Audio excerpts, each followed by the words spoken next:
please come forward and get friendly and cozy, and I'll come through it at once. Thank you.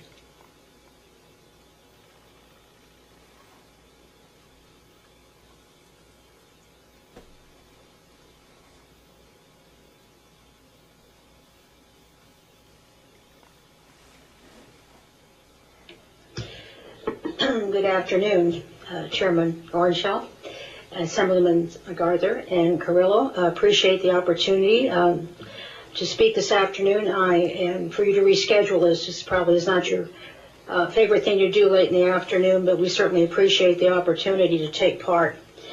You have received my testimony. My name is Marilyn Brainerd. That's Brain as in your head, A-R-D, Marilyn. And I'm a resident of the Wingfield Springs Community Association in Sparks. And I did, it is posted on Nellis, my testimony today. I am not going to try to go through the bill, which may be a relief to you. I'm not going to go through it section by section. I believe you've had testimony submitted to you that breaks things down by section. My purpose is more an overall statement. Besides being a homeowner in a common interest community, I do serve on the Commission for Common Interest Communities and Condominium Hotels. However, my remarks today do not reflect the Commission for me. They are my personal opinions and observations, so I appreciate this opportunity to share them with you. Governor Kenny Gwinn appointed me in September 2006 to serve as the only representative of the homeowners who chose to purchase a home in a common interest community. In the 75th session, 2 more homeowners were added. This is my 3rd legislative session.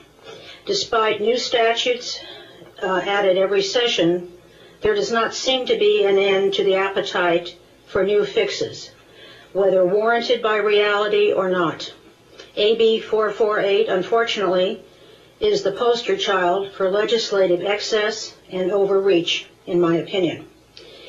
Currently, approximately 900,000 Nevada citizens living in one of the 477,500 units in our state rely upon the commission on which I serve and the state to maintain and to protect as far as possible the property values and quality of life they envisioned when they effectively signed a contract with their neighbors during the escrow process. Economic reversals in our state have wreaked havoc in the real estate market and on individual community associations. Self-proclaimed, often mean-spirited advocates and their small but vocal cadre of malcontents and misinformed followers do not represent the vast majority of those living in homeowner or condominium associations. These disgruntled participants often attack their elected volunteer boards of directors and file multiple affidavits with the Ombudsman's office. They foster an atmosphere of a battle zone rather than cooperating to reach a rational decision. Rogue boards, which there probably are some, I don't know of any, but there probably are some, can be removed using the election process to curb valid excesses. From July 1st to December 31st, 2010, a total of 77 cases were opened in the Ombudsman's office with intervention affidavits. Of those 77 cases, 37 cases were rejected after investigation and ruled as based on unsubstantiated allegations. You may hear that the hearing and resolution process takes way too long in the Ombudsman's office. The time would be much shorter if frivolous complaints were omitted from consideration. Excuse me, Ms. Brainerd, I have a quick question. Oh, sure. Yes, Mr. Chairman. You know, we were actually talking about Section 8. I don't know, do you have an opinion on the fees for collection? Is that anything in the bill? I do, and thank you so much for asking, Marilyn Brainerd. And your testimony, it's submitted on the record, is that correct? Yes, it is. Great. So we've got a copy. It's on Nellis, actually. I think your committee manager has it posted there. Great, that's wonderful. Thank you for submitting it. And so we are going to read it all over. But if there's anything additionally, supplemental that you want to tell us, please do. But we have your testimony, and I'd be interested in your opinion on Section 8 of the bill. Okay, yes. Section 8, Mr. Chair, is we held multiple workshops, public workshops. We heard from all different people involved with collections, whether they were homeowners, whether they represented collection agencies. We had many people testify, and the commission very carefully considered all of the testimony. We were hoping to have the regulation that we adopted last December to have it by now, hopefully, in effect. Unfortunately, it did not meet the deadline for the Legislative Commission for the December meeting, so it's now kind of caught in the waiting period, I guess the queue that's forming for regulations because of the governor's restriction on the regulations. I know the division is working on trying to get it adopted. So yeah, I do think it's fair amount. We looked at it, and I think Mr. Stone testified as to how it would work if we're able to adopt this cap. One thing I'd like you to be aware of is that we have many speculators, real estate speculators, and this is a free country, luckily, and they are able to purchase properties at a very reduced rate of their former value.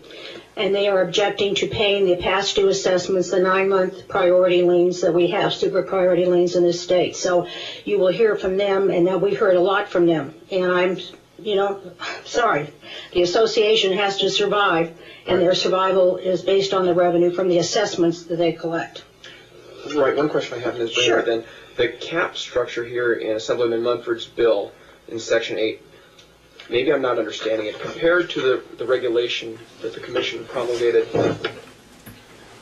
this is it's less, correct? This is a more draconian cap. I'm sorry. Would you restate that? I'm sorry. I didn't. This understand. is a lower cap than the 1950 that you promulgated on the commission. Yes, it is. And it was the same one that was actually proposed, I believe, in the 75th session. Those caps, I think that at that time Assembly Speaker Barbara Buckley presented that bill, but it was not passed in the session, and instead the commission was ordered to come up with a regulation, and that's why we held all the public workshops. Okay, great. And on the cap scheme here in Section 8, do you feel that associations would not be able to find collection agencies who would want to take this work on under this fee structure? Well, I think it would be very difficult. I can't speak for the collection agencies, and I'm not, not attempting to do that. What I will say is that I know that it would be a burden that I don't know how many of our associations would even be able to try to do collections on their own, very frankly. It's one size fits all. That's the problem with our legislation. We go from very, very small associations to the Summerlands and, the Sun Cities and all that are huge, and it's very difficult. A very large association, all right, they might be able to do their collections. First of all, you have to be very, very versed in the Fair Debt Collection Practices Act, the federal statute. And you have to know everything. If you don't cross your T's and dot your I's, you could be really put your association in financial harm. So you really do need to have professionals collect the assessments. And the assessments, as I can't say it enough times, the lifeblood. It's the only really revenue source for our associations to maintain the common areas and to provide all the services that owners expect. You mentioned some of the larger associations that collect the delinquent assessments on their own. No, I said they could. They could. Because you'd asked, do you think associations could? And I said, if any associations did, it would be the very, very large who would have more resources because of the revenues that they, are able to get from their assessments from the sheer number of unit owners. Okay. All right. Well, thank you very much. Thank you for answering that. If you have any questions, I'd be happy to answer. May I finish my testimony, or did you want to go on to someone else? Have I taken up my time? Well, we have your testimony in the record, so we're going to go over that. If you have anything additional that you'd like to state that's not in your testimony, please go ahead. Well, otherwise, we'll go to the next witness. Just that yes, this is something that's not in, and I just kind of wanted to share it with you. This was from, I believe, AB 350 from the 75th session was mentioned, Assemblyman Munford's bill.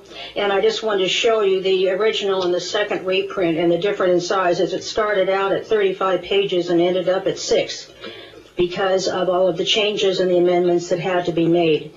I can only hope that if AB 448 makes it, out of this subcommittee and through into the Assembly, that you will look very carefully on, if not totally, retiring this piece of legislation, but to see that it is severely reduced and take into consideration all the testimony that you're hearing both in person and that's been submitted to you. And thank you so much for your time. I appreciate the opportunity to share with you. Well, we appreciate your knowledge and expertise. Thank you very much. I think Mr. Carrillo has a question. Sure.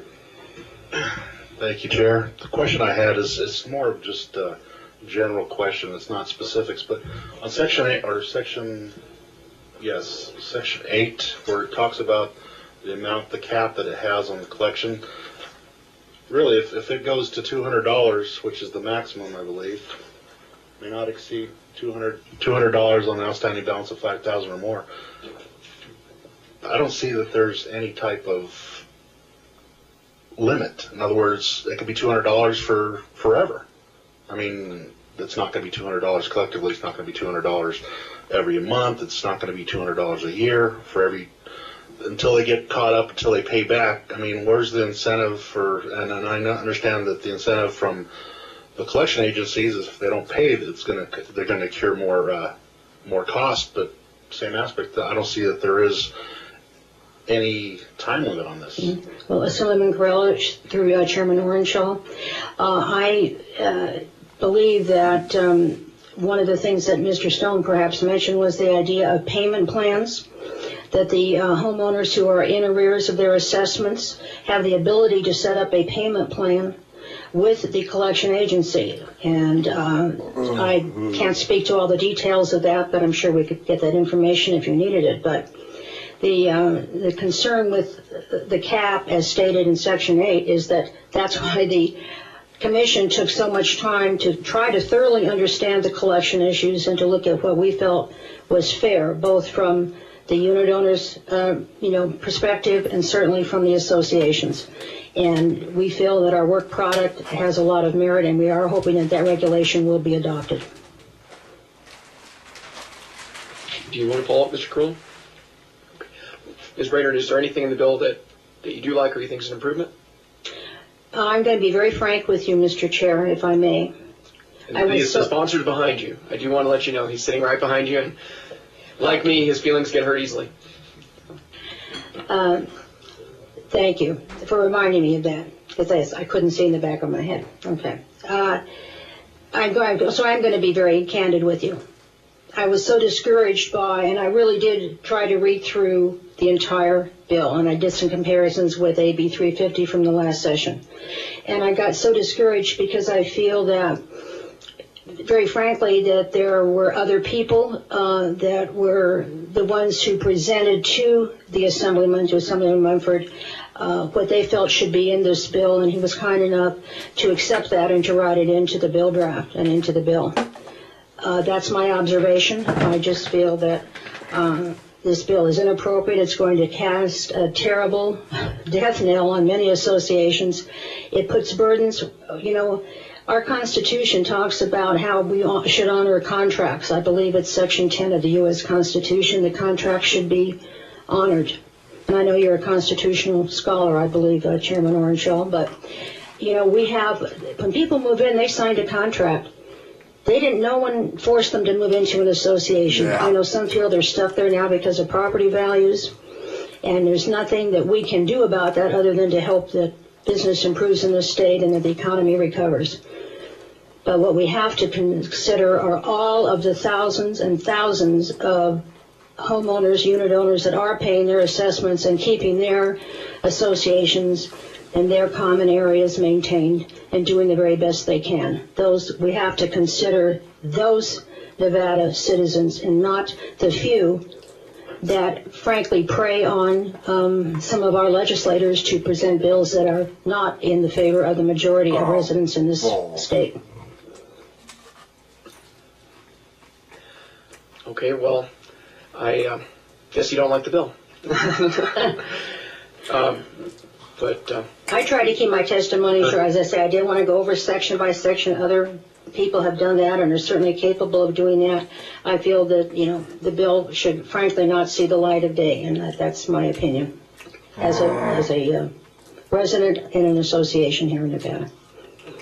Well, in regard to Assemblyman Munford, I get that response about most of my bills as well. Shouldn't see the light of day, so. Well, But I always feel there's something good in every bill I introduce. But that's why we have a public process to be able to comment, and all we ask is that you critically look at who is presenting the evidence or making comments again about the bill, and just don't forget the over 900,000 that do live in associations, and the vast majority that are very pleased that they are. I know the three of you gentlemen do live in associations. I hope yours are well run.